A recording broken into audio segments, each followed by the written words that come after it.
你知道吗？脚其实是肾脏健康最诚实的镜子。我是林医师，行医30多年，看过太多40、50岁的台湾朋友，每天觉得累，腰酸背痛，晚上睡不好，精神越来越差。他们来到诊所，总是问我同一个问题：林医师，我是不是老了？但我每次都告诉他们，不是老，是你的肾在向你求救。很多人以为肾只是一个器官，其实在中医的眼中，肾是我们生命力的根本。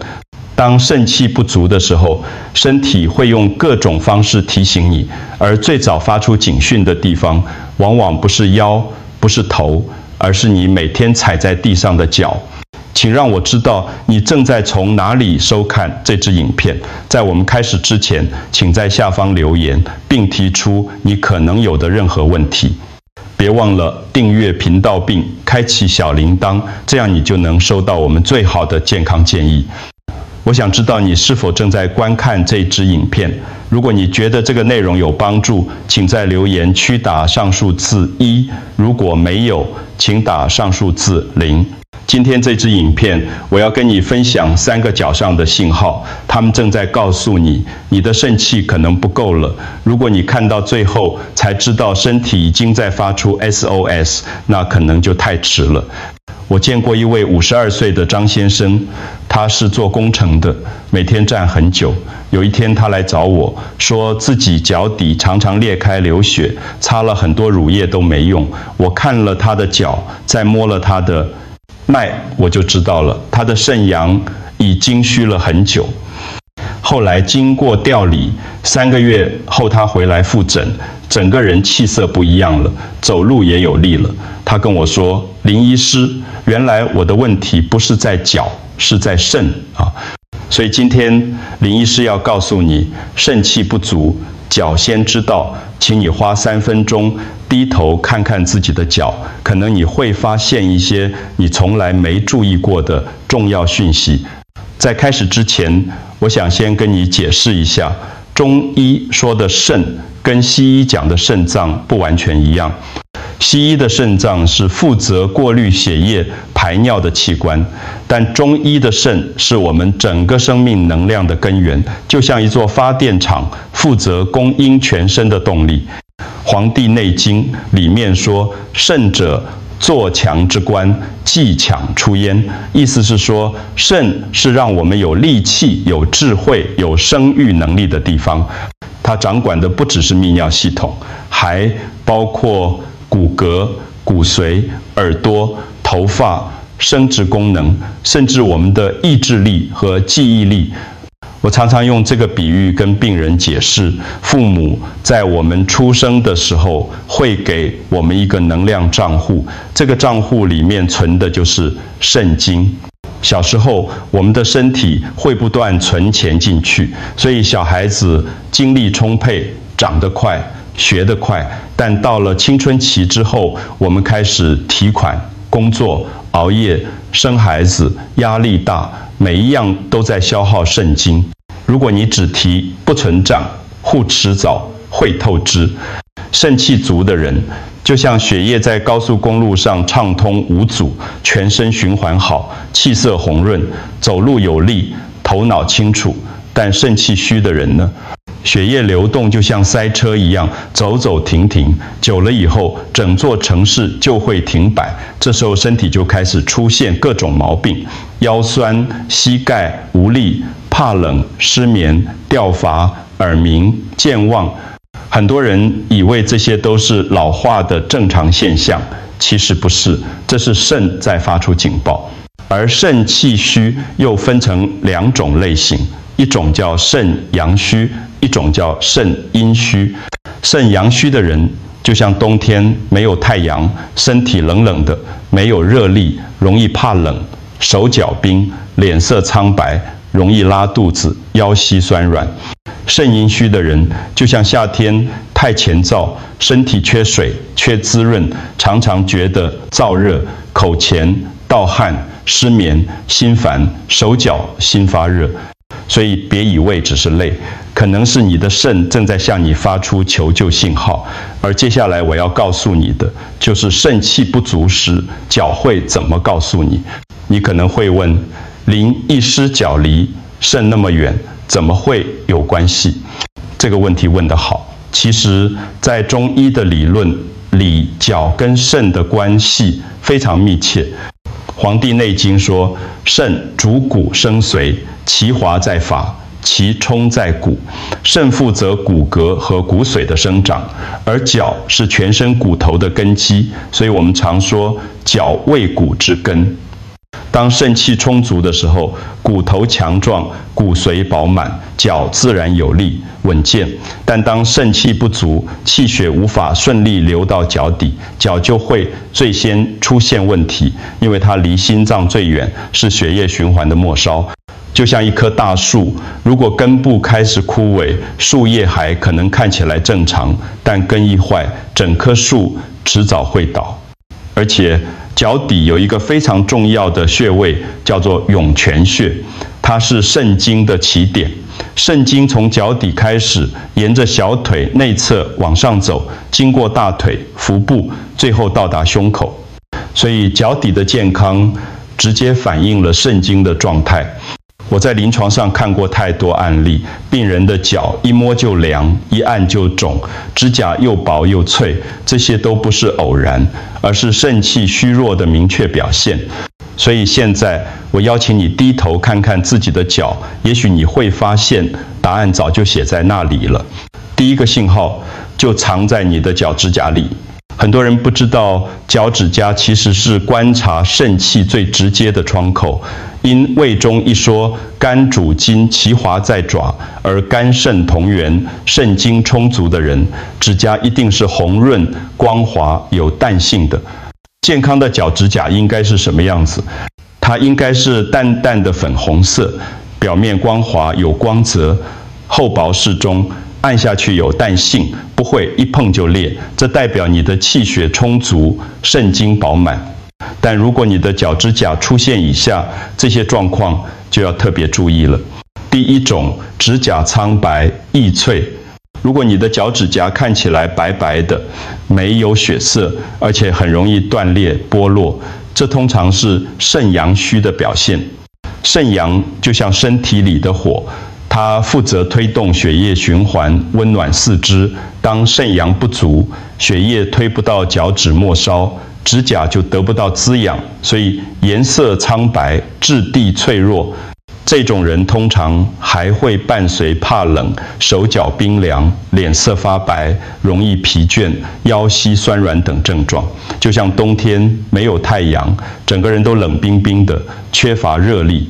第二种，指甲偏红、薄脆、有竖纹。如果你的脚指甲颜色偏红，甚至有点暗红，指甲很薄，容易裂，而且表面有一条一条的竖纹，这通常是肾阴虚的信号。肾阴就像身体里的水，它负责滋润、冷却、安神。当肾阴不足，身体缺乏滋养，指甲就会变薄、前燥，出现裂纹。这个人常常会觉得手脚心发热，口乾舌燥，晚上盗汗，睡不好，心烦气躁，就像夏天太乾燥，土地龟裂，缺水。第三种，指甲增厚、发黄，生长缓慢。如果你的脚指甲变得又厚又硬，颜色发黄，甚至有点灰灰的，而且长得非常慢，这是肾精不足的表现。肾精是我们生命的根本物质，它比肾阴、肾阳更深层。当肾精不足，代表你的生命能量已经虚耗得很严重了，身体的修复能力变差，所以指甲的代谢也变慢。这种人通常年纪比较大，或是长期过度劳累、房事过度、久病体虚，他们不止指甲有问题，还会有掉发、耳鸣、健忘、骨质疏松等症状。我记得有一位60岁的陈女士，她来找我的时候，脚指甲已经厚得像石头一样，剪都剪不动。她说她自己年纪性越来越差，膝盖也痛，晚上睡不好。我告诉他，这些都是肾精亏损的表现。经过半年的中药调理和饮食调整，他的指甲慢慢变薄了，颜色也红润起来，整个人精神也好很多。所以，如果你现在看着自己的脚趾甲，发现有这些状况，请在留言区写下"我想健康"，这是改变的第一步，也是对自己身体负责的开始。第二个信号是很多人都有，但从来不觉得严重的问题——脚后跟龟裂。你有没有过这样的经验？脚后跟粗粗的、浅浅的，甚至裂开一条一条的缝，走路会痛，穿丝袜会勾破，擦再多乳液好像都没用。大部分人以为这只是皮肤前兆，但其实脚后跟的状态直接反映了你的肾功能。在中医里，肾主水，意思是肾负责调控全身水分的运行和分布。当肾气充足的时候，津液可以顺利地运送到全身各处，包括皮肤、黏膜、关节。但当肾气虚弱，水分运不到末梢，皮肤就会失去滋润。而脚后跟是离心脏最远的地方，也是最容易缺水的地方。所以当肾开始虚的时候，脚后跟往往是第一个前列的部位。我常常用这个比喻，想象你的身体是一条河流，肾就是水源。当水源充足，河床湿润，土地肥沃；但当水源乾涸，河床就会龟裂，一道一道裂开，就像乾旱的大地。肾阳虚的脚后跟龟裂，如果你的脚后跟是这样的，皮肤又厚又硬，摸起来冷冷的，裂缝很深，颜色偏白或偏灰，这通常是肾阳虚的表现。肾阳虚的人，身体缺乏温煦的力量，水分无法化气上升，滋润全身，所以皮肤会特别前燥，角质层增厚。这种人通常还会觉得脚冰冷，容易水肿、腰酸、怕冷。肾阴虚的脚后跟龟裂，如果你的脚后跟是这样的，皮肤偏薄，裂缝细小但很多，摸起来有点热热的，颜色偏红，这通常是肾阴虚的表现。肾阴虚的人，身体缺乏滋阴的津液，就像土地缺水，过度暴晒，所以皮肤会变得又薄又浅，容易脱皮。这种人常常会有手脚心发热、口乾、失眠、盗汗的症状。我有一位病人，45岁的王太太，她的脚后跟裂得非常严重，每次走路都会痛到流血。她买了各种足膜、乳液，甚至去美容院做脚部护理，但都只能暂时改善，过几天又裂开了。后来她来找我，我帮她把脉、看舌头，发现她是肾阴虚合并肝血不足。我给她开了滋阴补肾的中药，配合饮食调理，3个月后，她的脚后跟就明显改善了，皮肤变得柔软有弹性，裂缝也慢慢愈合了。她很感动地跟我说："林医师，原来我的问题不是在皮肤，是在肾啊。"所以我想告诉你，涂乳液只能治标，真正的修复要从内调起。当你的肾气恢复了，津液充足了，皮肤自然就会水润光滑。第3个信号也是最容易被忽略的，脚水肿。很多人觉得脚肿很正常，可能是站太久、走太多路、鞋子太紧，但其实长气的脚水肿往往是肾气虚弱的重要警讯。我常常用蒸锅来比喻我们的身体，想象一下，蒸锅下面有火，肾阳，锅里有水，津液。当火够旺的时候，水会变成蒸汽往上升，滋润全身。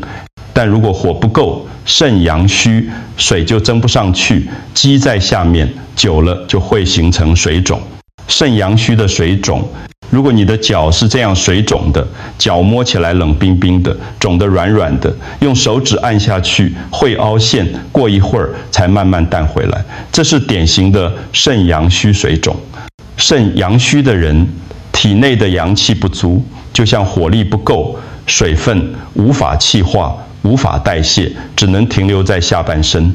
所以这肿人的脚肿通常是早上比较好，下午晚上越来越肿。除了脚肿，他们还会有这些症状：怕冷、腰膝酸软、夜尿多、小便清长、容易疲倦、脸色苍白、肾阴虚的水肿。如果你的脚是这样水肿的，脚摸起来有点热，肿得比较硬，皮肤绷紧，颜色偏红，这通常是肾阴虚合并湿热的表现。肾阴虚的人体内缺乏阴液的滋润和冷却，加上如果饮食不当，吃太多燥热或重口味的食物，就容易产生湿热，导致水分代谢不良。这种人除了脚肿，还会有口乾、口苦、小便黄、大便黏、皮肤容易出油或长痘的症状。最大的错误，滥用利尿剂。很多人脚肿就去买利尿剂来吃，或是吃很多红豆水、薏仁水，想要消肿，但这是治标不治本的做法。为什么？因为水肿的根本原因是火力不足，不是水太多。如果你只是一直排水，不去补火，肾阳就像一直把锅里的水舀出去，但火还是不够，水还是汇集蓄积，而且长期使用利尿剂会让身体更虚，肾气更弱，形成恶性循环。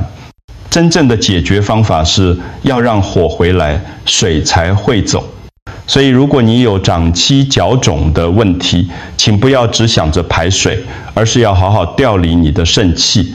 我有一位病人，58岁的林先生，他脚肿了快10年，吃了很多利尿药都没用，后来来找我，我发现他是严重的肾阳虚，于是给他温补肾阳的中药，配合艾灸、泡脚。2个月后，他的脚肿就明显改善了，整个人也有精神多了。他跟我说：“林医师，我终于可以穿回正常的鞋子了。”所以要让火回来，水才会走，这是治疗水肿最根本的道理。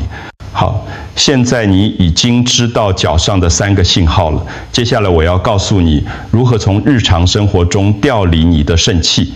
首先，你要先搞清楚自己是哪一种体质。阴虚的人特质是热、乾、瘦，容易口乾、手脚心热、盗汗、失眠、心烦、大便乾、皮肤乾，体型偏瘦。阳虚的人特质是冷、湿、胖，容易怕冷，手脚冰、疲倦、腰酸、夜尿多、大便稀、水肿，体型偏胖或虚胖。搞清楚自己的体质之后，就可以对症调理。肾阳虚的人可以吃这些食物：黑豆、黑芝麻、核桃、栗子、羊肉、韭菜、葱、姜、肉桂、杜仲茶，这些食物都有温补肾阳、驱寒的作用。早上可以喝1碗黑豆浆，加一点核桃粉。冬天可以炖羊肉汤，加当归、生姜。平常炒菜多用葱姜蒜。肾阴虚的人可以吃这些食物：山药、白木耳、莲子、枸杞、百合、黑木耳、桑葚、乌骨鸡、猪腰，这些食物都有滋阴补肾、润燥的作用。早上可以煮山药粥、白木耳莲子汤，晚上可以泡枸杞菊花茶。平常多吃深色蔬菜和水果。每天3分钟体重运动，这是我最推荐的补肾运动，非常简单，随时随地都可以做。